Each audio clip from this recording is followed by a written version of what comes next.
오늘 설교 제목을 구원의 동아줄 이렇게 정해봤습니다. 여러분에게는 구원의 동아줄이 있습니까? 우리가 신앙에 구원의 동아줄을 잘 잡아야 합니다. 따라합시다. 구원의 동아줄을 잡읍시다. 어떤 사람이 홍수가 나서 집을 떠내려갈 지경이 됐는데 지붕이 올라가서 기도하기 시작했습니다. 하나님 살려달라고 기도했어요. 그런데 어떤 사람이 보트를 타고 지나가면서 이 보트 타면 된다고 밧줄을 던져줬어요. 그런데 이 사람이 그렇게 이야기를 합니다. 나는 하나님께 기도하고 있습니다. 하나님께 기도하고 있다는 거죠. 하나님의 자기를 살려줄 거라고 얘기해요. 이 옆 사람이 그 홍수가 막 나고 물길이 세니까 어이없다듯이 그러면 계속 기도하라고 지나갔어요. 또 다른 사람이 보트를 타고 지나가면서 무엇을 던져줍니다. 타라고, 잡아당기라고. 보트를 잡아당기고 그것에 건져주겠다고. 아니다고. 하나님께 기도했으니 하나님이 구해 주실 거라고. 그리고는 그 보트도 지나갔습니다. 그런데 그 보트는 그곳을 지나가는 구조대에 산 사람들이 마지막 보트였어요. 이 사람 살았을까요? 죽었을까요? 죽었습니다. 가끔은 신앙인들이 그렇게 어이없는 이야기를 할 때가 있습니다. 코로나가 터지고 이렇게 백신을 맞으라고 이야기를 했는데 어떤 분들은 백신을 하나님이 맞으면 666이나 백신 안에 칩이 있어가지고 사람을 조종한다고 해서 백신을 안 맞고 기도하니까 하나님이 맞지 마라 그래서 안 맞은 사람들도 있어요. 새벽에도 그런 이야기를 했지만 서울의 아주 유명한 목사님이 그렇게 설교하고 코로나 걸려서 돌아가셨습니다. 하나님의 뜻이었을까요? 신앙이 관과하는 것이 있어요. 우리가 이제 구원의 동아줄이라고 생각하는데 아마 홍수가 나 있던 사람은 하늘에서 동아줄이 내려서 건져두든지 아니면 순간이동을 시켜주든지 그런 생각을 했을지 몰라요. 집이 떠내려갔을 때 그가 기도했을 때 두 번의 보트가 우연히 그 앞을 지나간 것은 하나님의 응답이었을 것입니다. 그가 거기에서 건짐을 받았으면 하나님의 응답이 이루어진 거죠. 여러분 감기 걸린 사람들에게 누군가 그렇게 이야기한 것을 제가 들었어요. 기도하면 낫는다. 감기는 기도해서 나을 수도 있어요. 그러나 감기가 걸렸으면 병원에 가서 약 지어 먹어야 합니다. 그것도 하나님이 우리에게 허락하신 구원의 방법입니다. 잘못하면 기도를 계속하고 있다고 생각하고 그렇게 그걸 붙들고 있다면 폐렴에 걸려 죽을 수도 있습니다. 그런 생각을 하면 하나님이 먹지 않고도 살려준다고 생각하고 밥을 안 먹을 수도 있어요. 그런 이상한 신앙을 가지고 가까운 보성에서 자기 자녀를 3명 죽인 사람들이 있습니다. 그런데 그 부부는 똑같이 밥을 안 먹다가 애들만 죽었어요. 나중에 경찰이 묻습니다. 왜 당신들은 안 죽었냐고. 애들은 굶어 죽고 자기 자식들은 굶기면서 자기들은 배고파서 몰래 밤에 밥을 먹었어요. 그러면서 하나님의 뜻이라고 자식들은 굶겨 죽인 거예요. 우리가 가지는 구원의 동아줄, 이것은 하나님이 우리에게 주신 아주 중요한 어떤 핵심을 가지고 있는 것들이 있습니다. 우리는 그걸 반드시 붙들어야 합니다. 그러나 그 외의 것은 우리가 가질 때, 생각할 때 구원을 통해서 주신 하나님의 은혜, 그것은 어느 방편으로 우리를 구원하실지 모릅니다. 이것이다 저것이다 말할 수가 없죠. 오늘 성경에 보면 이 여리고를 정탐하던 이 정탐꾼 2명이 이 여리고의 사람들에게 노출됩니다. 그래서 막 여리고에 있는 군사들이 그걸 잡으려고 예를 쓰는데 이 사람들이 도망간 곳이 어쩌느냐? 기생 나합의 집이었습니다. 기생집이었다는 거예요. 하나님이 믿는 사람들이 어찌 보면 우리는 하나님 믿는 사람들인데 하나님 믿는 우리를 저렇게 천하고 더러운 일을 하는 사람을 통해서 하나님이 우리를 구원하실까? 이런 생각을 했다면 아마 이 사람들은 잡혀서 죽었을 것입니다. 그들에게 있어서 구원의 동아줄은 무엇이었냐면 기생나합이었어요. 이들은 하나님께 응답받았다 어쩌다 보다는 그 상황에 귀신 나합에게 도움을 받고 건짐을 받습니다.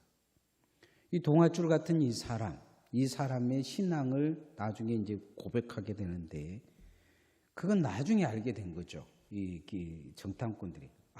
그래서 이 사람이 하나님의 사람으로 우리를 건져줬구나. 알고 보니까 그 안에 믿음이 있는 거예요. 복음이 있는 것입니다. 그리고 하나님이 그들 그 기생 나합을 살리려고 정탐꾼들을 보내신 거죠.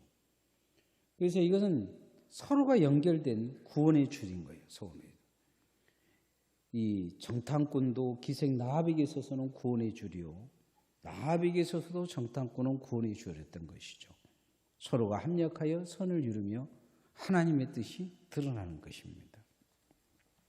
우리가 신앙생활을 하면서 정말 중요한 게 있어요. 그건 뭐냐면 우리는 잘 알지 못하지만 하나님은 거대한 구원의 동아줄로 섭리하고 계신다는 거예요. 여러분이 섬김과 나눔의 교회를 만난 것도 구원의 동아줄을 붙든 것입니다. 어떤 사람들은 그런 생각을 해요. 교회 다니냐 구원 받느냐. 여러분이 섬김과 나눔의 교회를 다녀야 구원 받을 수 있으니까 여기 데려다 놓은 거예요. 여러분 생각에는 분위기가 아닌 것 같아요. 아닌 것 같아. 내가 내 마음대로 교회를 선택할 수 있을 거라는 생각을 겁없이 할 수 있어요. 겁없이. 대개 이제 하나님 앞에 그런 건 겁대가리 없는 소리 생각이에요. 왜냐하면 과연 여기서 뽑아서 옮겨서 살 수 있을까? 여러분 집 앞에 있는 소나무 가끔 어떤 분들이 저거 소나무가 너무 크니까 팝시다. 돈 많이 줄 거라 그래요. 제가 보기엔 이거 팔아갖고 옮기는데 돈이 더 들어요. 저 살리려면 힘들어요. 내가 보기엔 저거 뽑으면 죽습니다. 뽑으면 죽어요. 그리고 누가 저거 비싸도 알아서 저거 뽑아갖고 갈 일이 없어요. 저거 뽑아갖고 옮겨도 최소한 300에서 1000만 원은 줘야 될 거예요. 누가 저걸 뽑아가겠어요? 그러나 뽑아서 옮기면 살 것인가 죽을 것인가는 불확실합니다. 신앙도 그래요. 저것은 이제 저기 심겨져 있기 때문에 저기 있어야 살아요. 저기 있어야. 한번 옮기면 사는가 죽는가는 그 다음에 봐야 되는 것이죠. 우리가 가지고 있는 환경, 우리가 가지고 있는 이 신앙, 우리가 가지고 있는 그것이 오늘 환경에서 이게 복음입니다. 하나님에게 나에게 준 복음은 오늘 이 환경인 거죠. 오늘 여러분에게 들려준 말씀인 것입니다. 오늘 우리가 있는 교회인 거예요.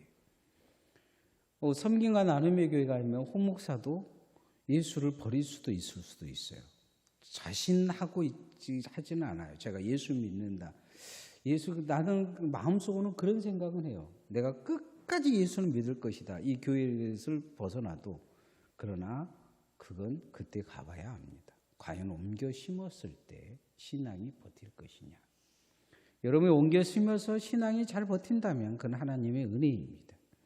그래서 오늘 환경이 예수 그리스도를 믿게 하는 이 환경이 나에게 있어서는 복음입니다. 기쁜 소식이죠. 따라합시다. 오늘 환경에서 내가 주님의 동아줄을 잡아야 합니다. 네, 오늘 환경에서 내가 주님의 동아줄을 잡아야 합니다. 여러분 은퇴하신 목사님들을 이렇게 보면 교회 안 다니신 분들이 되게 많아요. 교회 안 다니신 분들이. 아마 예수 믿느냐면 예수 믿는다고 다들 이야기를 하실 거예요. 그러나 목회했을 때보다도 신앙이 100분의 1은 줄어버린 느낌이 들어요. 만나면 맨날 뭔 이야기 하냐면 돈 이야기 하셔요. 만나면 맨날 뭔 이야기 하냐면 병원 이야기를 합니다. 아픈 이야기하고. 그 다음에 후배 목사들 욕을 해요. 날 느끼는 게 그거예요. 참 교회 안에 심겨져서 주님의 종으로 사는 것이 복이다. 시편 말씀에 보면 주의 성경에 심겨진 그 나무가 복이 있다고 그랬어요.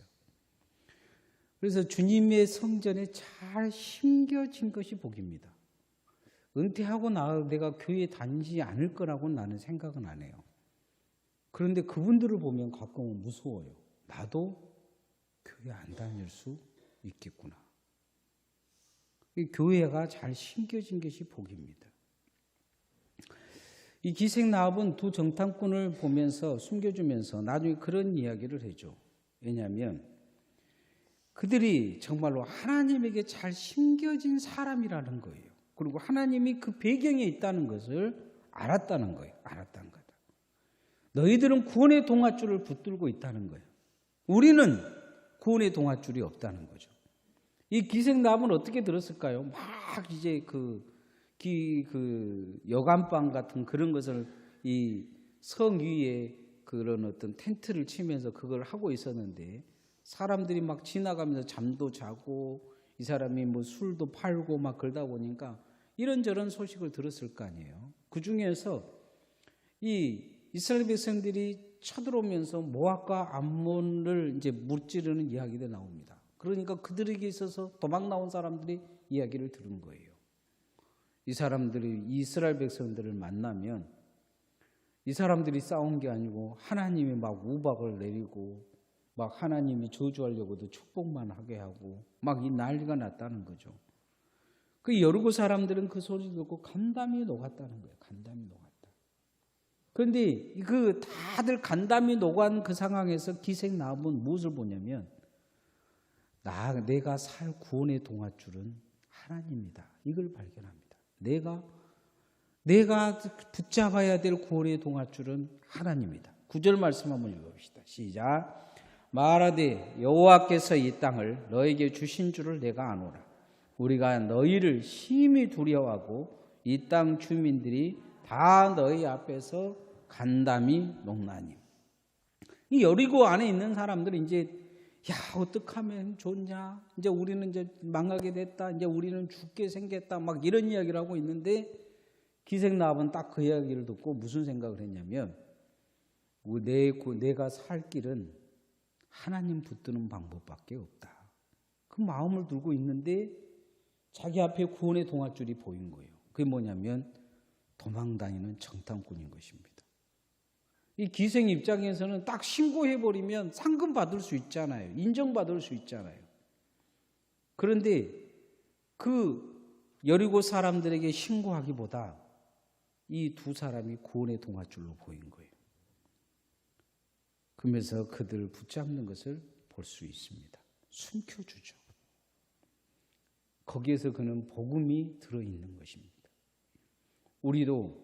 우리가 가지고 있는 교회, 내가 들고 있는 하나님의 말씀, 내가 듣고 있는 생명의 복음이 구원의 동아줄로 발견되어지기를 소원합니다. 그래야 잘 붙드는 거죠. 이 기생 나합은 그래 딱 숨겨버린 거 보게 돼요. 자기 목숨 걸고 숨겨줍니다. 그냥 단순한 게 아니고 걸리면 기생 나합도 죽을 상황이에요. 그런데 그가 딱 발견한 게 뭐냐면 내가 이 구원의 동아줄을 붙들어야 되겠다. 그거 숨겨주죠. 그리고 그는 그들을 만나서 신앙 고백을 하는 것을 볼 수 있습니다. 그 고백이 나와요. 그 고백이. 우리가 가지고 있는 이 환경, 이게 복음으로 다가와줘야 됩니다. 늘 복음으로. 내가 드리는 예배, 이게 복음이어야 됩니다. 우리가 세상에 말하면 불평불만하고 뭐가 안 좋다 막 이렇게 가버리다 보면 결국 내 안에 복음은 사라지고 내 안에 은혜도 사라지고 내 삶의 지옥이 다가올 수 있습니다. 점점 하나님에 대한 복음이 흐려질 수 있어요. 그래서 오늘 나의 삶에 주님의 복음이 들어올 때 이게 신앙 고백으로 드러나야 합니다. 우리가 신앙 고백이 안 되는 때가 많아요. 신앙 고백이. 내가 드리는 예배가 불편하고 내가 드리는 기도가 힘들고 이게 신앙 고백이 안 되는 거예요. 그런데 우리가 정말로 주님 나라 가는 방법은 딱 한 가지 있습니다. 신앙 고백으로 가는 것입니다. 따라합시다. 신앙 고백을 합시다. 신앙 고백이 되어져야 돼요. 날마다 신앙 고백이 되어야 돼요. 이 신앙 고백이 구원의 동아줄입니다. 오늘 9절 말씀에 보면 여호와께서 이 땅을 너에게 주신 줄 내가 아노라 그렇게 말하면서 11절 말씀 한번 읽어봅시다. 11절 시작. 우리가 듣자 곧 마음이 녹았고 너희로 말미암아 사람이 정신을 잃었나니 너의 하나님 여호와는 위로는 하늘에서도 아래로는 땅에서도 하나님이시니라. 이 믿어지는 거예요. 믿어지는 거예요. 이 믿어지는 것이 은혜입니다. 우리가 잘 믿는다는 것은 은혜를 그만큼 하나님이 주신다는 거예요. 여러분이 잘 믿어지기를 소원합니다. 잘 믿어져야 돼요. 뭔가 우리가 신앙생활 하면서 이것도 하고 저것도 하고 뭐 열심히 하고 뭐 열심히 안 하고 뭐 이런 것은 둘째 문제입니다. 뭐냐면 잘 믿어져야 돼요. 잘 믿어져야 합니다. 저는 교회 열심히 하다가 교회 떠난 사람 되게 많이 봤어요. 강진에도 그런 사람들 많아요. 제가 아는 어떤 분은 뭐 피아노를 뭐 이렇게 반석교에서 열심히 치다가 하신 분들도 교회 안 다닌 분이 있잖아요. 여러분은 알 거예요. 누구라고. 누구라고 알 겁니다. 우리 전상 권사님 고개를 끄덕끄덕 하시는데 누군지 알아요.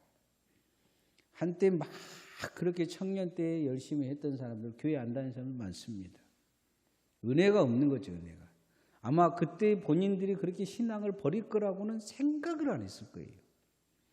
그런데 하나님이 은혜 주셔서 그때 버틴 거예요. 오늘 우리의 신앙도 마찬가지입니다. 오늘 우리가 고백되어지는 것은 하나님의 은혜가 내게 있기 때문이죠. 이 룻기에 보면 룻이 그런 고백을 합니다. 그의 시어머니 나오미에게 어머니의 하나님이 나의 하나님이 되시리니 이 고백을 해요. 이방 여인이 이것을 고백하는데 그것은 하나님이 그 고백을 받아주시고 이 이방 여인 룻을 구원의 동아줄로 쓰십니다. 그래서 마태복음 족보에 보면 이 룻과 기생 라합이 들어있어요. 하나님의 그 핏줄로 통해서 하나님이 예수 그리스도가 태어나게 하신 거예요. 오늘 우리도 마찬가지입니다.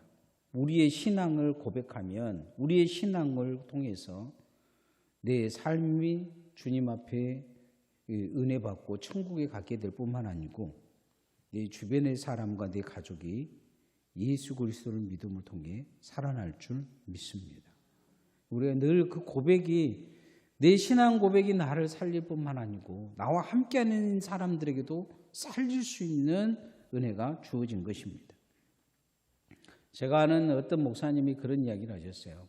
어떤 자기 앞에 권사님이 있는데 권사님이 아파가지고 이제 마지막 임종하러 가서 그 천국 이야기를 하니까 그 권사님이 그런 이야기를 하시더라고요. 천국이 어딨냐고. 무서운 이야기 아니에요.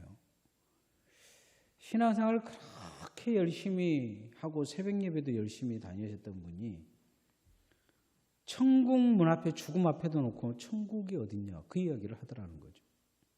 너무 마음이 아팠다. 너무 마음이 아팠다. 본 모습이 나타난 거예요. 본 모습이. 신앙 고백을 해야 될 상황이 신앙 고백이 안 되어버린 거죠. 그래서 날마다 우리가 주님 앞에 오면 이 고백 잘 드려야 돼요. 예배 드릴 때 정말 고백이 되어지는 것인지 이 고백되어져야 돼요. 어느 순간부터 딴 권사님하고 싸워가지고 미워지고 교회도 싫고 보면 목사님이 맨날 그 사람 편이나 들어준 것 같고 그러니 어느 순간 하나님은 없고 교회 오니까 왼수밖에 없고 예배 드리는데 말씀은 들르지 않고 늘 가마솥에 물 끓여놓은 것처럼 부글부글하고 기도는 안 되고 기도하려고 눈 감으면 머릿속에서는 헛생각이나 가득 들고 고백이 안 돼버린 거죠. 고백이. 그런데 그것이 문제 있게 생각이 안 된 거예요. 시간이 지나니까 내가 하나님을 믿는 건지 안 믿는 건지도 잘 모르겠고 그래도 권사라는 체명이 있어서 교회는 계속 나갔고 새벽에 가서 새벽 예배 안 드릴 것 같으면 뒤에서 욕할 것 같으니까 앉아서 예배 드리고 그렇게 살다가 마지막 날 가까워서 주님 앞에 갈 날에 보니까 대뜸 입에서 튀어나오는 말이 천국이 어딨냐는 소리가 나온 거죠. 여러분, 신앙 고백이 동아줄임을 알며 잘 붙들기를 소원합니다. 그게 내 나를 살리는 거죠. 마지막 예수 그리스도의 십자가가 구원의 동아줄입니다. 따라합시다. 예수 그리스도의 십자가를 붙드십시다. 아무것도 안 해도 좋습니다. 천국 가기를 소원합니다. 15절 말씀 한번 읽읍시다. 시작. 나압이 그들을 창문에서 줄로 달아내리니 그의 집이 성벽 위에 있으므로 그가 성벽 위에 거주하였습니다. 줄을 달아내리라는 거예요. 줄을 달아내리라. 그 줄 타고 내려오라는 게 아니고 줄만 달아내리라. 그러면 우리가 너희들을 공격하지 않을 건 아니고 너희들이 믿음이 있다면 진짜 하나님의 구원을 믿는다면 줄을 달아내리라. 그러면 하나님이 너희들을 구원하실 거라는 거예요. 기생나합은 뭔 생각했을까요?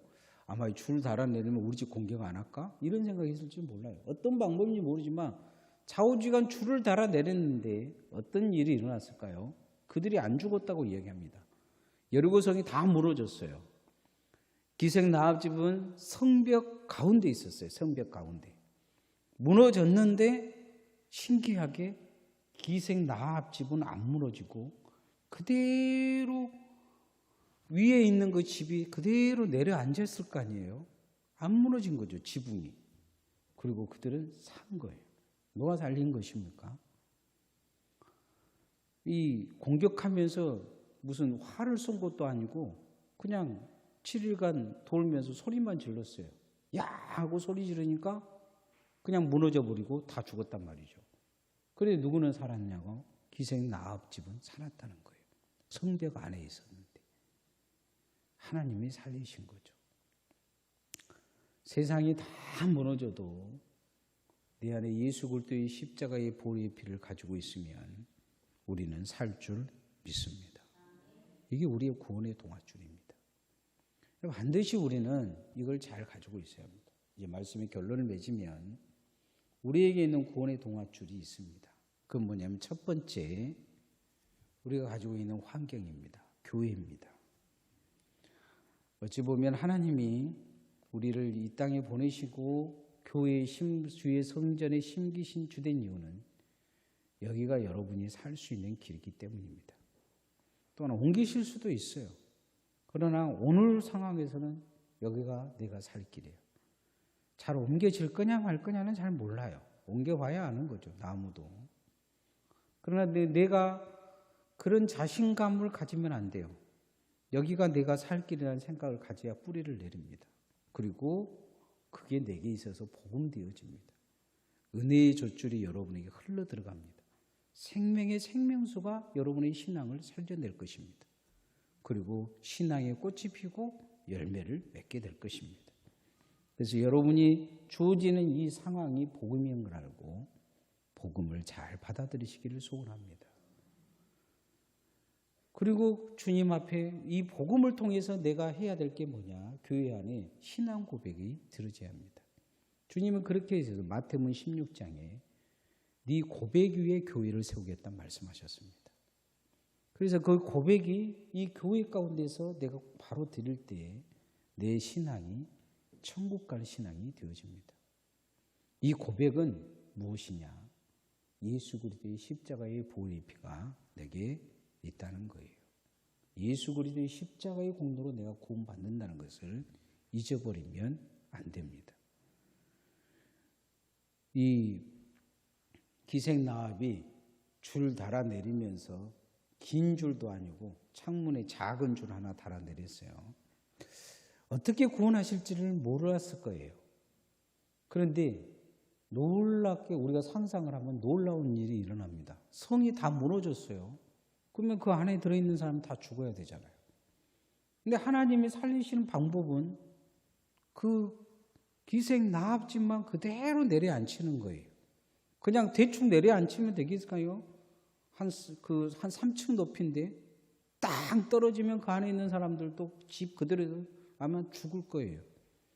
그런데 사뿐히 내려앉혀야 되지 않겠어요? 하나님이 좌우지간 살리셨다는 거예요. 살리셨다. 하나님의 방법이죠. 우리가 우리에게 있어서 유일한 구원의 길은 예수 그리스도의 십자가와 보혈을 믿는 것입니다. 그러면 천지가 다 무너져도 우리는 천국 가고 구원받게 될 것입니다. 내게 주신 이 구원의 동아줄을 잘 붙드시기를 소원합니다. 기도하십시다. 하나님 앞에 오늘 우리가 교회를 통해 주신 복음이 생명의 복음을 알고 잘 붙들게 해달라고 나의